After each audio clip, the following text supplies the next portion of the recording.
রুকাইয়া, আজকেও কিন্তু দেরি করে অফিসে আসছো। সরি, কিন্তু কি করে আসবো বলেন? এই যে বাসার নিচে নামার সাথে সাথে দেখি হাঁটু সমান পানি। আমি 15 মিনিট ধরে উবার কল করছি, পাঠাও কল করছি, একটাও রেসপন্স করে না। ইভেন বাসার নিচে একটা রিক্সাও নাই। মানে আমি থাকি পান্থপথে, পান্থপথ এরিয়া আজকে এত ফাঁকা ছিল, এরকম ফাঁকা পান্থপথবাসী কবে দেখেছে ঠিক নাই।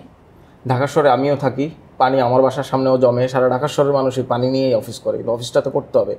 পানি যে মধ্যে দিয়ে অফিস যাইতে কষ্ট, এটা না বস বুঝবে না এইচআর ডিপার্টমেন্ট বুঝবে। স্যালারি কাটলে তারপর বুঝবা। এইচআরও তো ঢাকাই থাকে ভাই। ঢাকায় থাকে কিন্তু তারা মনে করে না। যাই হোক, এটা নিয়ে তোমার সাথে আরও একটু আলাপ করবো, কেমনে অফিসে আসছো এই গল্পটা শুনবো। তার আগে একটু দর্শকদের বলি, এই যে আজকে রুকাইয়ার মতো আমারও একটু দেরি হয়েছে অফিসে আসতে, রুকাইয়ারও অনেক দেরি হয়েছে। আজকে আমাদের মতো আপনাদেরও হয়তো অনেকেরই অফিসে যেতে দেরি হয়েছে। অফিসে যেতে যেমন বৃষ্টির দিন ইচ্ছা করে না, সেটা কেন করে না এটা একটা কারণ, এটা একটা আলাপের বিষয়। এবং ঢাকা শহরে কেন এত জলাবদ্ধতা, ঢাকার চারদিকে নাকি নদী, এই পানিটা কোথায় যায়, যেতে পারে না কেন, এই বিষয়ে একটু আলাপ করতে চাই আজকে নিউজ অ্যান্ড নয়েজে। আমি সাথে আছি নাহিদ হোসেন এবং আমার সাথে আছে আমি রুকাইয়া জহির।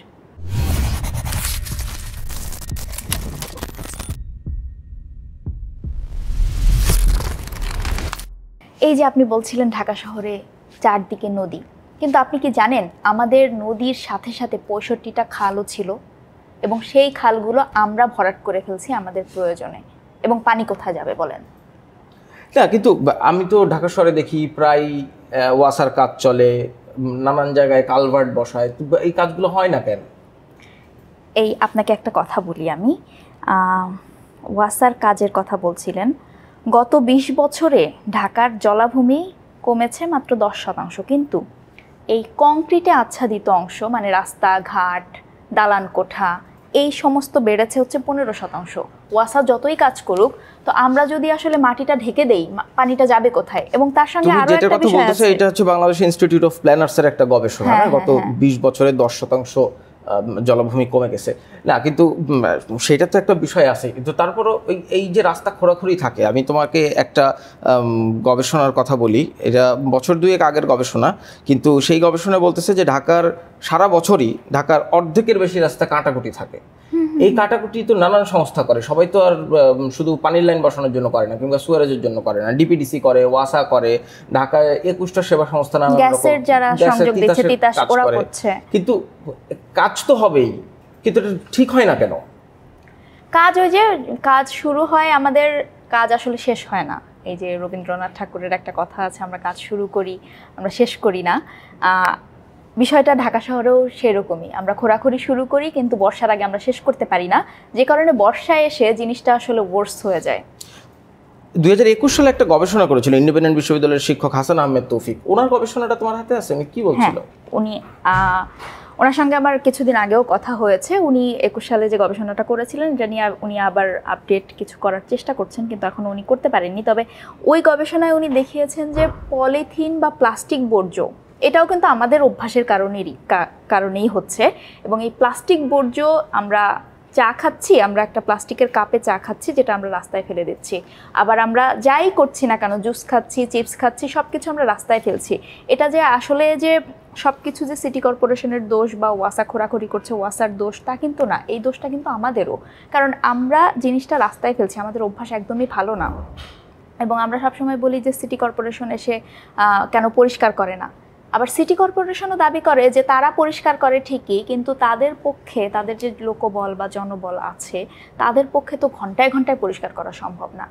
আজকে একটা রুটিন ওয়ার্ক তারা করবে, প্রতিদিনে একবার আসে, কিন্তু আমরা যদি একটু পরেই গিয়ে নোংরাটা করে ফেলি, সেইটা বৃষ্টির পানিতে যেটা হয়, এই ময়লাটা গিয়ে ড্রেনেজ সিস্টেম যেখানে আছে, সোয়ারেজ সিস্টেমের যে মুখগুলো আছে, সেখানে গিয়ে জমা হয়। এবং যেহেতু প্লাস্টিক জিনিস অপচনশীল, সেইগুলো গিয়ে একদম ক্লক করে ফেলে এবং পানি জমে যায়। তুমি যে গবেষণাটার কথা বলতেছো, এই গবেষণায় বলতেছে যে 2005 থেকে 2022 সালের মধ্যে এই পলিথিনের ব্যবহার ঢাকায় 3 গুণের বেশি বেড়েছে, এবং বাংলাদেশ এবং ঢাকায় একবার ব্যবহারের পর এগুলো 80% মাটিতে চলে যাচ্ছে। এইগুলো কি জলাবদ্ধতার কারণ?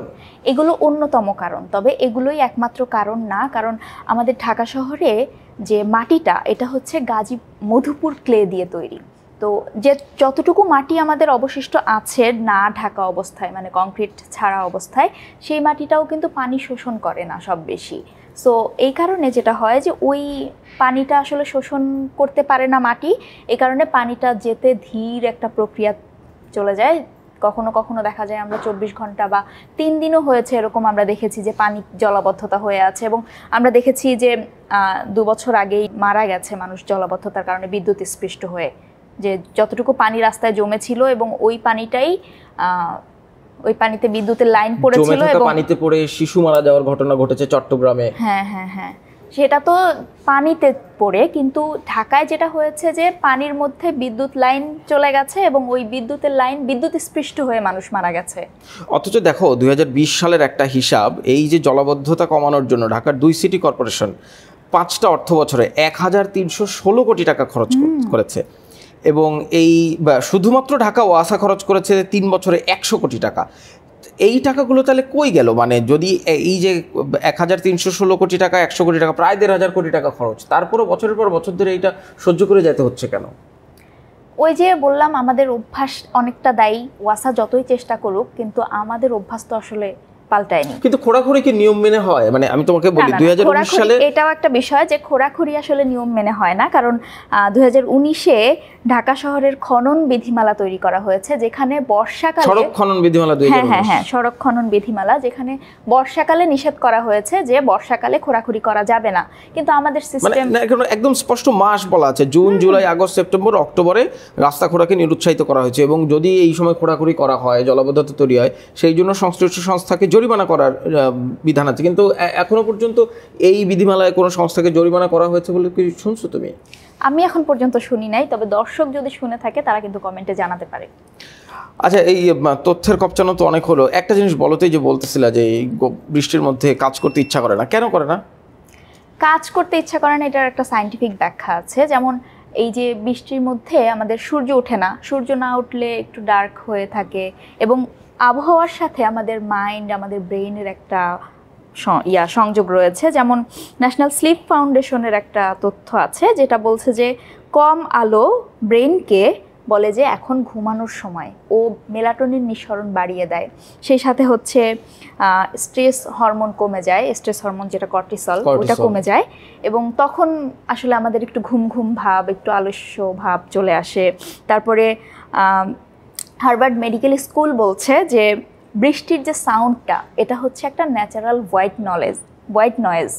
আর আমরা জানি যে হোয়াইট নয়েজ, ব্ল্যাক নয়েজ আছে, যে হোয়াইট নয়েজ হচ্ছে আমাদের মাইন্ডকে রিফ্রেশ করে, কাম করে। তো তখন দেখা যায় একটু ঘুম, একটু ঝিমুনি ভাব চলে আসে, মানে বৃষ্টির শব্দ যখন আমরা শুনি তখন তো ধরো এই যে গাড়ির হর্ন, নানান রকম অপশব্দ, দূষণ, এগুলো তো আমাদের কানে কম আসে, বৃষ্টির শব্দ বেশি আসে। একদম, মানে এই শব্দগুলো কি ন্যাচারাল হোয়াইট নয়েজ বলতেছে হার্ভার্ড মেডিকেল স্কুল? একদমই তাই। মানে সেই শব্দগুলোর জন্য কি আমাদের মানে কাজ করার স্পৃহা কমে, মানে নাকি আলস্য ভর করে? কাজ করার স্পৃহা কমার চেয়েও বরং আলস্য ভর করে, আমাদের ঘুম ঘুম ভাব আসে, আমাদের মাইন্ড রিল্যাক্সড থাকে। সো এই কারণে মনে হয় যে থাক আজকে আর না যাই, একটু থাকি না বিছানায়। রুকায়া, তোমাকে ধন্যবাদ। বৃষ্টি নিয়ে অনেক আলাপ আলোচনা করলাম, একটু জ্ঞান বিনিময় করলাম। তবে যতই আসতে ইচ্ছা না করুক, কালকে অফিসে ঠিকঠাক মতো সময় আইসো।